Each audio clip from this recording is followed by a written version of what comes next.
Y verdaderamente le pido al Señor Jesús que te bendiga abundantemente. A ustedes, hermanos, a su familia, bendiga sus ministerios y los prospere para la gloria y alabanza de su nombre. Y pido al Señor Jesús que nos llene con el Espíritu.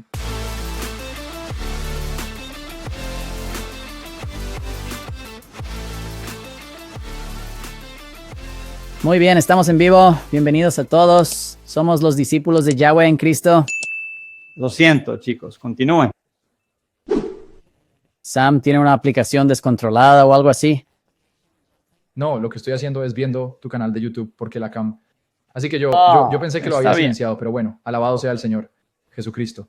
Solo para que sepas, no sé si alguna vez lo has invitado, porque te he visto invitar expertos en Islam.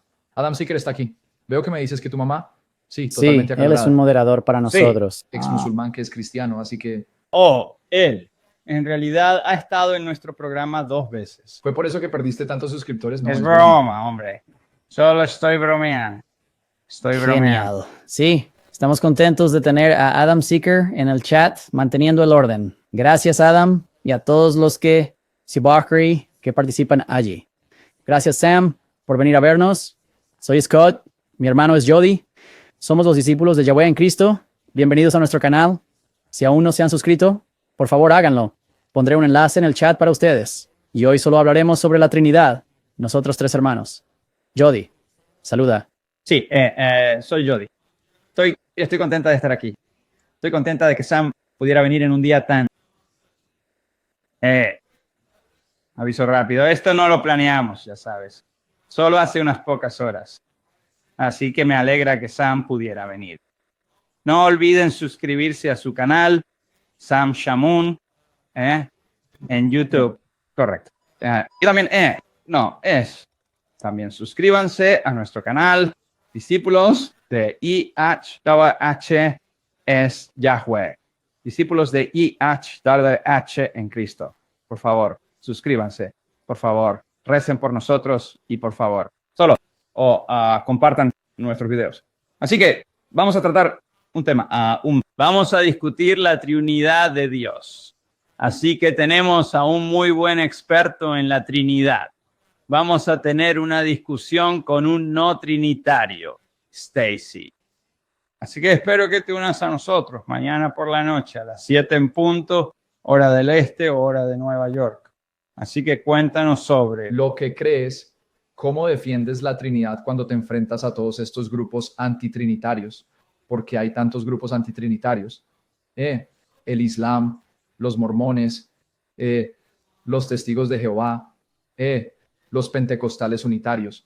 Entonces, ¿cómo lo haces para, como regla general, discutimos la Trinidad con no trinitarios, Sam? Sí, gracias por esa pregunta y también me gustaría... Tienes un grupo aquí llamado Somali Christian TV, solo para que lo sepas. ¡Boom! Y solían ser musulmanes, ahora son cristianos. Tienen un canal de YouTube. Están llegando a los musulmanes somalíes con el evangelio. Así que si alguna vez estás interesado en tenerlos o que ellos te lleven a ti, quiero que se conecten para que estén aquí. Estoy tratando de que todos ustedes se conecten para hacer una red que glorifique a Dios Trino, glorifique a Jesús. Amén. Así que, y para responder a tu pregunta, nuevamente te agradezco por tenerme aquí y verdaderamente le pido al Señor Jesús que te bendiga abundantemente. A ustedes, hermanos, a su familia, bendiga sus ministerios y los prospere para la gloria y alabanza de su nombre. Y pido al Señor Jesús que nos llene con el Espíritu. Señor, y danos el poder no solo para conocer la palabra, sino danos el poder para vivir la palabra y obedecer la palabra, para mostrarle al Señor que lo amamos, obedeciendo los mandamientos de nuestro Señor Jesucristo. No porque los mandamientos salven, sino si estamos salvados y enamorados de Jesús. Y el mismo Señor dice, aquel que me ama guardará mi palabra. Así que le pido al Señor Jesús esa bendición para mostrarle que lo amamos, para demostrarnos a nosotros mismos que lo amamos porque Él lo merece, y que tenga misericordia de mí cuando falte en el nombre de Jesús. Cuando me preguntas cómo trato con la Trinidad, con estos diversos grupos, bueno, nuevamente, depende de con cuál grupo estoy interactuando. No expreso la verdad de la Trinidad de la misma manera, con un testigo musulmán o judío. Así que si estoy tratando con un musulmán, expresaría la verdad de la Trinidad de una manera que tenga sentido para ellos, pero esa manera puede no necesariamente tener sentido para un testigo de Jehová. ¿Y a qué me refiero? Estoy tratando de seguir el modelo del apóstol Pablo, quien amaba al Señor Jesucristo. Que todos podamos ser como Él, tratamos de ser como Jesús. Estamos en 1 Corintios capítulo 9, versículos 19 al 23. De hecho, si quieres leer, solo miremoslo, que Pablo nos muestra el evangelismo porque está lleno del Espíritu y está inspirado por el Espíritu, algo que nosotros no somos. No estoy inspirado por el Espíritu de la manera en que lo estaban los apóstoles, para darnos la Sagrada Escritura y hablar las palabras de Dios con la sabiduría que se les dio, para expresar verdades espirituales con sabiduría espiritual.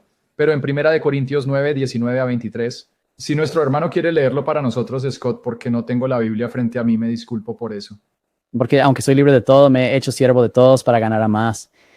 A los judíos me hice como judío, para ganar a los judíos. A los que están bajo la ley me hice como uno bajo la ley, aunque yo no esté bajo la ley, para ganar a los que están bajo la ley.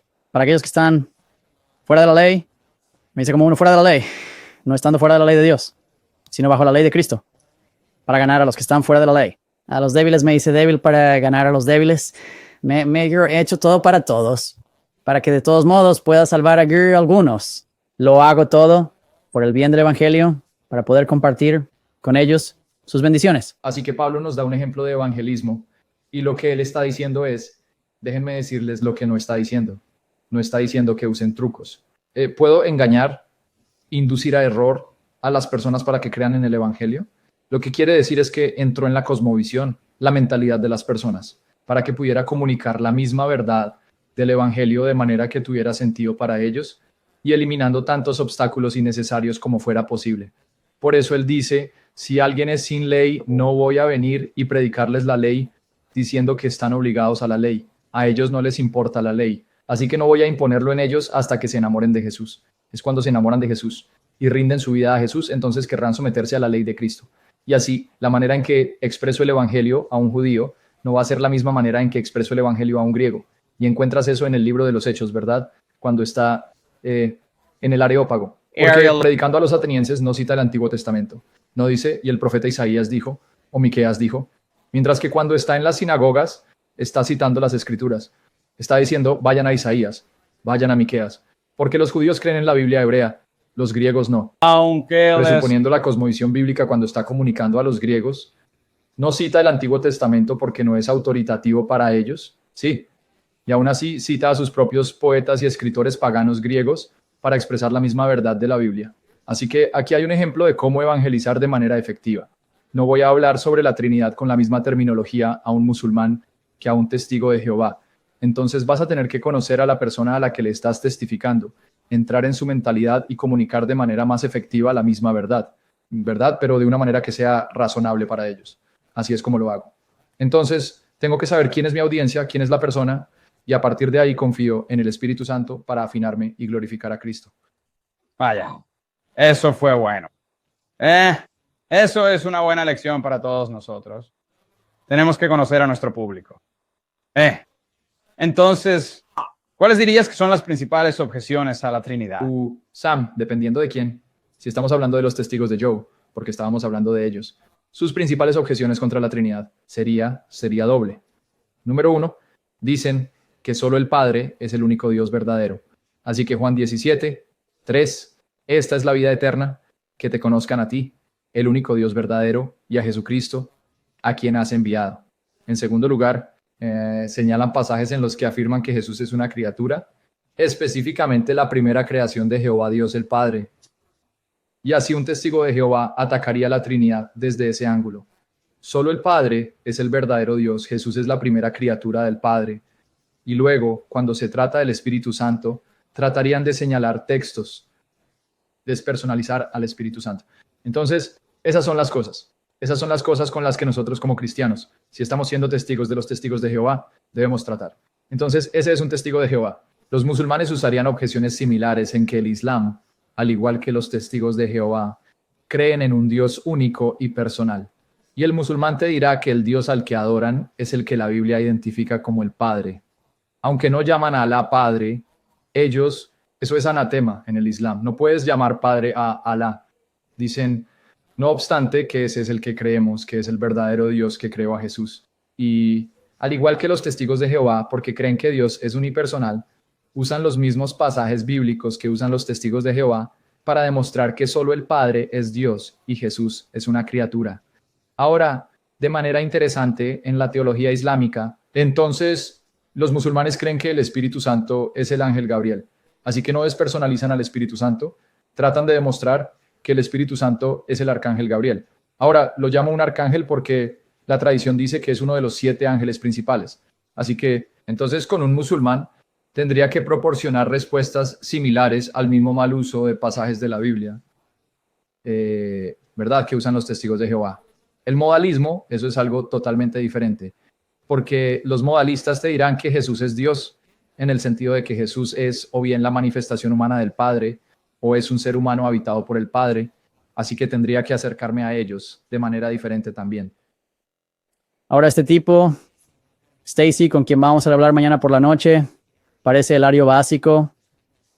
No es testigo de Jehová, según entiendo, pero parece estar diciendo muchas de las mismas cosas y usando los mismos pasajes. Así que pensé que sería útil si repasamos algunas de las enseñanzas de los testigos de Jehová y las desmentimos, porque será una buena práctica para mañana por la noche. Siéntete libre de lanzarme cualquier objeción que quieras. Está Stacy, bien. como lo llamé, están antes. Stacy Tuberville. Sí, él es más un modalista, pero argumenta como un testigo de Jehová. Pero pregúntame cualquier objeción, nos encargaremos de eso. Bien, vamos a comenzar con un artículo de JW.org.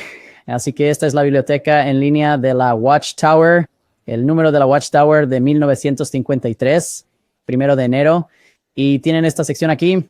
Las escrituras refutan la enseñanza de la Trinidad.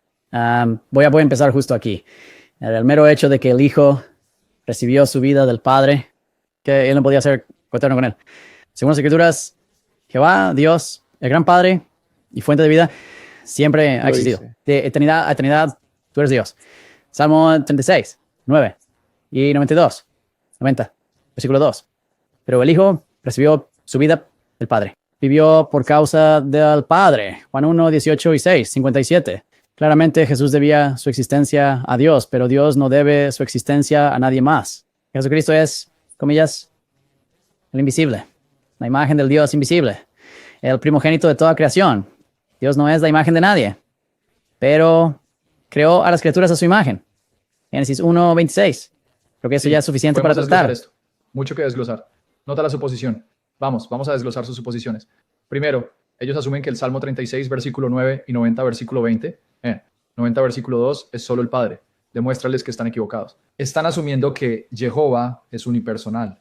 Así que cualquier texto del Antiguo Testamento que hable de Jehová, ipso facto se refiere al Padre. No. Necesitas probar que el Salmo 36, versículo 9, Salmo 90, versículo 2, se refieren al Padre en lugar de a cualquier otra persona de la divinidad o a la Trinidad colectivamente.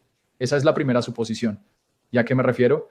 Si abres el Salmo 36, versículo 9, veámoslo, porque el lenguaje aplicado a Jehová se aplica directamente a Jesús en Juan 1, 4, mostrando que en lo que respecta a Juan, Jehová definitivamente incluye a la persona del Hijo. Entonces, si vas al Salmo 36, versículo 9, ¿qué dice? Voy a volver a la ASB porque no confío en la traducción del Nuevo Mundo y queremos tener contexto, que siempre dejan fuera. Muy bien, aquí está, versículo 9. Porque contigo está la fuente de vida. En tu luz vemos luz. En otras palabras, ¿quién es la fuente de la vida? Jehová, ¿verdad? Jesús, Jehová. Es de su luz que vemos luz. Pero tenemos un problema. Vayamos a Juan 1.4, hablando del Logos, Logos que se hizo carne. ¿Qué se nos dice acerca del Logos? ¿Quién es él y qué hace por la creación en Juan 1.4? No, era la luz de los hombres. La luz brilla en las tinieblas y las tinieblas no la han vencido. Ya, eso vale 5. Estoy confundido. Entonces, en el Logos de él estaba la vida. Él es la fuente de vida que da vida a la creación y él proporciona la iluminación espiritual con su luz. Pero eso es lo que el salmista dijo sobre Jehová. ¿Por qué lo está aplicando a una criatura si Jesús es una criatura? Y luego, para hacer que sea aún más problemático para el testigo de Jehová, en Juan 1:9 al 10 se nos dice que Jesús no es solo la luz, es la luz verdadera, lo que significa la fuente de luz. Entonces, ¿qué dice Juan 1:9 al 10? 1:9 al 10. Es verdad que alumbra, a todos venía el mundo. Él estaba en el mundo y el mundo fue hecho por medio de él, pero el mundo no lo conoció. Entonces, si Jesús es la verdadera luz y es de su luz que recibimos luz, iluminación, y en él estaba la luz, significando que él es una fuente de luz, ¿cómo no puede ser Jehová que se hizo carne cuando estas son características que solo son ciertas de Jehová Dios. Así que ese es el primer problema que tenemos. Ahora bien, en segundo lugar, cuando dice en el Salmo 90, verso 2, de eternidad a eternidad, tú eres Dios. Si miras las palabras allí, es Olam, de Olam a Olam. Ahora bien, Olam en hebreo puede significar un periodo de tiempo indefinido o puede significar tiempo sin fin. En referencia a Dios, significa que siempre ha sido y siempre será Dios. Así que en referencia a Dios significaría eterno, eterno, intemporal. Y yo necesito tener cuidado porque no siempre tiene ese significado. Pero curiosamente el lenguaje de eternidad en realidad se usa en referencia a el rey mesiánico. Ahora, dependiendo de la traducción que leas, puede que no lo captures. Y como la ESV no lo traduce, en mi estimación, tan precisamente como debería. Pero si miras la Nueva Biblia Americana Estándar o la nueva versión Reina Valera de Miqueas 5, versículo 2. No estoy seguro de tener una. NSV o Deberían realmente nueva versión enfrentarse. King James. Tengo una antigua King James. Está ¿Se bien, verá si eso? puedes hacer el King James, porque aquí hay dos palabras, Edem, disculpa por destrozar el hebreo, y Olam, usadas en referencia a las actividades de este gobernante humano que pronto vendrá sobre Israel. Y esto se cita en Mateo 2, cuando Jesús nace en Belén, Efrata, cuando Herodes pregunta a los escribas judíos, ¿dónde nacerá el Mesías? En Mateo 2, 5 a 6 dicen, en Belén citan esto. E incluso los rabinos afirman que esta es una profecía mesiánica. La interpretación rabínica de Miqueas 5, 2 es que se trata del rey Mesías. Y te mostraré eso en un minuto. Pero sobre el rey Mesías, observa lo que dice en Miqueas 5, 2. Pero tú, Belén Efrata, aunque eres pequeña entre los miles de Judá, de ti saldrá el que será gobernante en Israel, cuyos orígenes son desde la antigüedad, desde el tiempo eterno. Ahora, esto captura hermosamente el hebreo. Las salidas han sido desde siempre, desde. ¿Recuerdas lo que el Salmo 90, versículo 2 dijo sobre Yahweh? Tú eres desde al Olam. Mismo lenguaje utilizado para este gobernante humano, que es de Olam, desde la eternidad, y sus actividades han sido desde tiempos antiguos. Ahora, ¿qué está diciendo esto? Está diciendo que este gobernante humano ha estado activo desde el principio. ¿Por qué? Porque viene de la eternidad. Eso es literalmente el significado. Por eso aquí, y en realidad es plural en hebreo, las salidas. ¿Qué significa ir? Significa que ha estado entrando y saliendo, de ida y vuelta desde el principio. Curiosamente, la palabra es el uso del mismo Yahweh en Habacuc. Si vas al capítulo 1 de Habacuc y lees el versículo 13, allí se nos dice que Él, el verdadero Dios, es de eterno, usando la misma palabra. Si vas al capítulo 1 de Habacuc, lee los versículos 12 y 13 por mí, si puedes. Todavía sigo allí. ¿No eres tú desde siempre, oh Señor mi Dios? Eso es muy bueno. Y Perdón. 12 es la misma palabra. ¿No eres tú desde siempre? ¿No eres tú de y el gobernante es de? El mismo lenguaje se usa de Yahvé que se usa del gobernante. Así que ahora si quieres terminarlo, adelante. ¿No eres tú desde la eternidad? Oh Señor mi Dios, mi santo, ¿no moriremos? Oh Señor, los has destinado para juicio, y tú, oh roca, los has establecido para corrección. Así que ahí lo tienes. Él es desde la eternidad. Y 13, hay una línea, la llamamos 13, porque dice, tienes ojos tan puros que no puedes ver el mal y no puedes mirar la iniquidad. Pero en fin, entiendes el punto. Ahí dice, el verdadero Dios es desde Adán, Kadam, mi Kadam, el gobernante es de Kadam, mi Kadam. Como Yahvé, él es de Kadam, cuyas actividades han sido desde Kadam, y él es de Olam, él es desde la eternidad. Ahora, la razón por la que dije que se use una traducción de King James es porque lamentablemente ciertas traducciones, debido a la influencia de la erudición crítica liberal, no lo traducen como él es desde antiguo, desde la eternidad, porque algunos liberales no aceptan que los profetas puedan estar inspirados para hablar con un lenguaje tan elevado sobre el rey mesiánico. Si eliminas esa suposición y que Dios Todopoderoso es real y puede inspirar a los profetas no solo a prever el futuro, sino a recibir revelación sobre la verdadera naturaleza del Mesías. Entonces no hay problema para que un profeta del Antiguo Testamento sepa que el gobernante humano venidero es un ser eterno que entra en la creación para hacerse carne. Entonces, como cristiano que cree que Dios inspira a los profetas para conocer los profundos misterios de Dios y prever el futuro, no tengo absolutamente ningún problema en traducir las palabras como deberían ser traducidas. Este gobernante humano, nacido de una mujer, porque Miqueas capítulo 5 versículo 3 habla sobre su madre dándole a luz con dolores de parto para que los israelitas fueran sus hermanos. Y así, él es verdaderamente humano. Él es más que humano porque ha estado activo desde el principio, porque es desde la eternidad. El mismo lenguaje utilizado para Yahweh se usa también para este gobernante mesiánico ungido sobre Israel. De hecho, déjame contarte un pequeño secreto. La palabra Kadam se usa en realidad para el jardín estando en el este de Edén. Si miras tu léxico, la palabra este. El jardín que está al este del Edén. La palabra este es Adán. Esa es la palabra. Aquí tienes una pista profética. Que esta figura ha estado activa desde el inicio de la creación, porque él estaba allí incluso en el jardín al este de Edén, porque es el Dios que apareció a Adán y Eva. Y no me crean, miren la palabra Adán, consulten la fuente léxica. Les dirá que esta es la palabra utilizada para referirse al este de Edén, donde estaba el jardín, donde habitaban Adán y Eva. Así que no uses textos de prueba, vuélvelos en su contra. Así que podemos ocuparnos de los demás, pero ustedes están terriblemente callados. No sé qué significa eso. Oh, ¿Están bien no. ustedes? Estamos escuchando atentamente. Es lo que significa. Estamos prestando atención. Sí, Está bien. y no confíes solo en mi palabra. Si usas, no sé, yo usualmente uso Bible Hub y te mostrarán el léxico, el rango de significados para Adán. Y verás que Adán se usa para el jardín estando en el este. Esa es la palabra Adam, al este de Edén.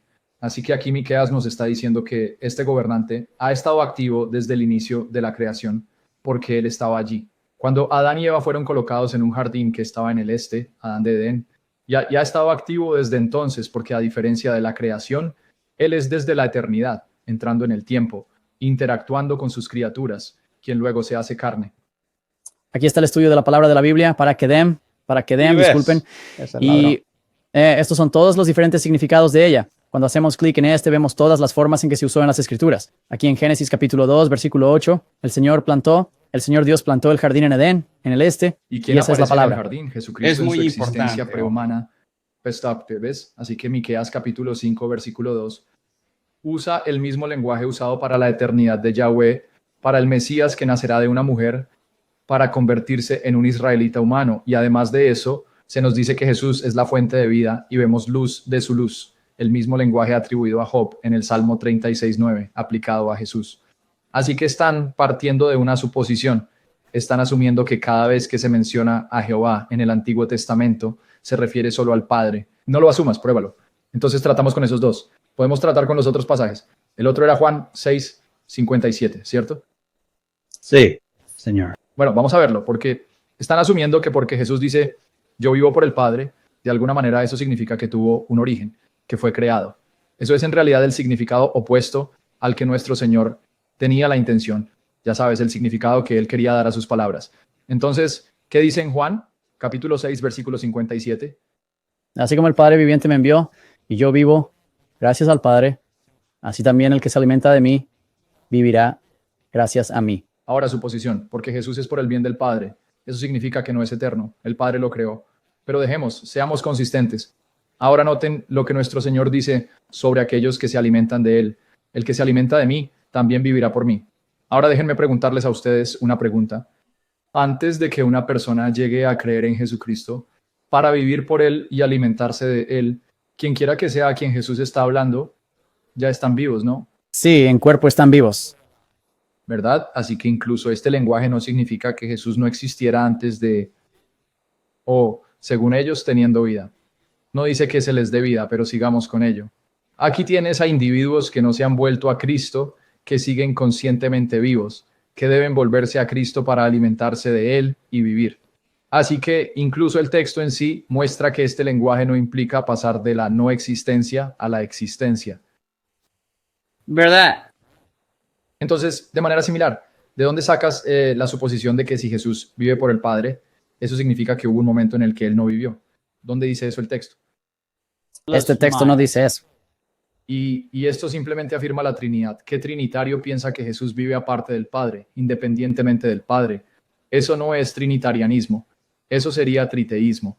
La Trinidad enseña que el Padre es inseparable del Hijo, quien es inseparable del Espíritu, quien es inseparable del Padre, por lo que el Hijo no puede vivir separado del Padre, ni el Espíritu puede vivir separado del Padre y del Hijo, ni el Padre puede ser el Padre y vivir separado del Hijo y del Espíritu. Esto es en realidad trinitarismo. Tercer punto de este pasaje, tercer punto. ¿Qué tipo de atributos debe poseer Jesús para poder sostener inmortalmente a todos los que se alimentan de él? Science tiene que ser omnipresente y eterno. Entonces, mientras el mismo pasaje que ellos piensan refuta la Trinidad, grita la Trinidad. Eso es muy cierto, Sí. ¿verdad? Entonces, ¿cuál era el otro tipo? Correcto. Muy buena percepción. Muy bien. Juan 1:18 es otro que mencionan. En realidad me río. ¿Cómo refuta Juan 1:18? Creo que están asumiendo la palabra engendrado. Creo que eso es porque en la traducción del Nuevo Mundo dice, nadie ha visto a Dios en ningún momento, el Dios unigénito. Ahora, volvamos. Sí, y en la allí. traducción del Nuevo Mundo así es como lo interpretan. Así que la suposición que estoy recogiendo es que es engendrado. Así que si eres engendrado, entonces no eres eterno. Ahora déjame mostrarte cómo bíblicamente esta lógica no es sólida. Entonces, ¿cómo leen en su Biblia Juan 19? Dice, nadie ha visto a Dios en ningún momento. El Dios unigénito que está al lado del Padre es el que lo ha explicado. Esa es la traducción del Nuevo Mundo que usan los testigos de Jehová. Observa que también pusieron la letra G en minúscula. Ajá, ¿lo noté? Entonces, en otras palabras, no solo es engendrado, sino que es un Dios inferior, una deidad secundaria, no coeterna con el Padre. Ahora, el término unigénito o esto es ser engendrado del Padre. ¿Demuestra eso que Él es una criatura? Absolutamente no. Y voy a mostrarles a partir de las escrituras que hay individuos que son engendrados, quienes ya existen antes de nacer. Por ejemplo, ese mismo capítulo, tercera de Juan 1, versículos 12 al 13. El mismo capítulo. Puedes leer cualquier versión si quieres. Pero a todos los que le recibieron, a los que creen en su nombre, les dio el derecho de ser hijos de Dios, que nacieron no de sangre, ni de voluntad de carne, ni de voluntad de hombre, sino de Dios. Entonces, estas personas nacieron de Dios después de creer en Cristo. Eso significa que no tuvieron existencia consciente previa hasta que nacieron de Dios. Sir, ahora deberían de nuevo estar vivos para creer en su nombre. No, pues, ¿verdad? Así que ya tenían que estar vivos para poder creer y nacer. Entonces, aquí nuevamente, la Biblia refuta la afirmación de que si alguien nace, no tenía existencia previa. ¿De dónde sacas eso? No es lengua bíblica. De hecho, incluso cuando se trata de procrear hijos, tu hijo que nació de tu esposa ya estaba vivo en el vientre 9 meses antes de nacer, ¿verdad?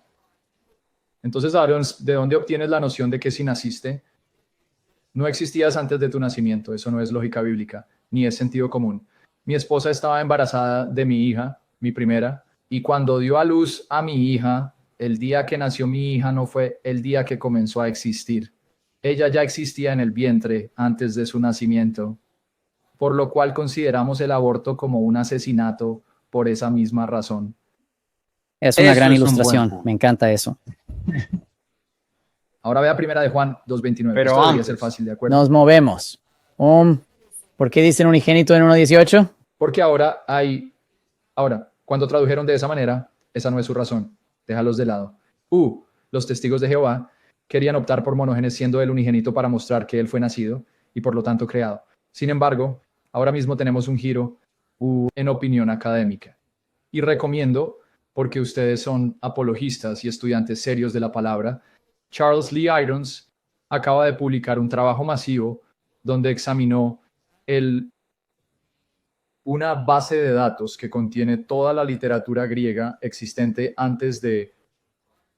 durante y después de la época de Cristo, y realizó una búsqueda exhaustiva sobre Manoganese y la raíz Genese. Y su investigación lo llevó a la conclusión de que Génesis contiene el concepto de nacimiento, al punto de que Wayne Grudem, y les recomiendo a todos que consigan su teología sistemática revisada, ha cambiado de opinión y tiene una sección que dice que en ediciones anteriores no pensaba que Manogenes significara unigénito.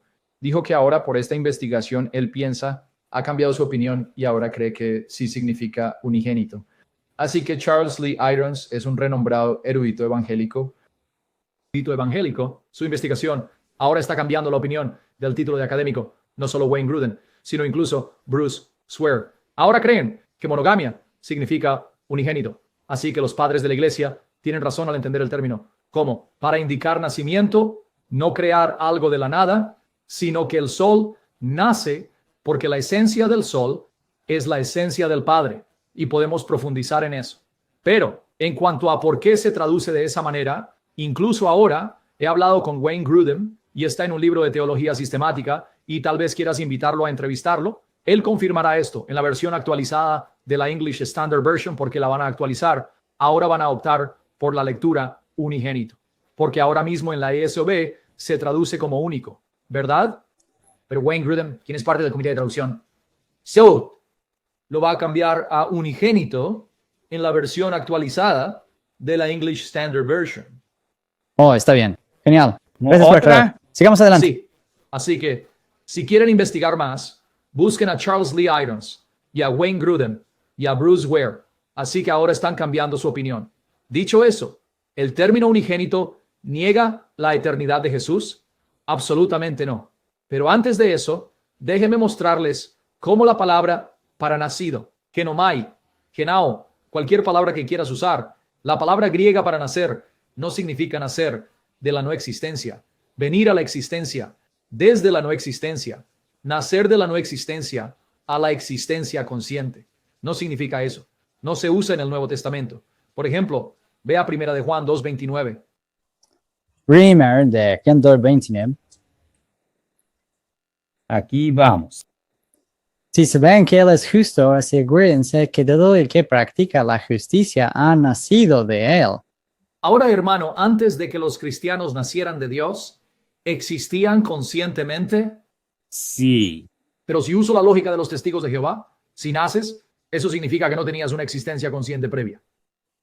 No funciona.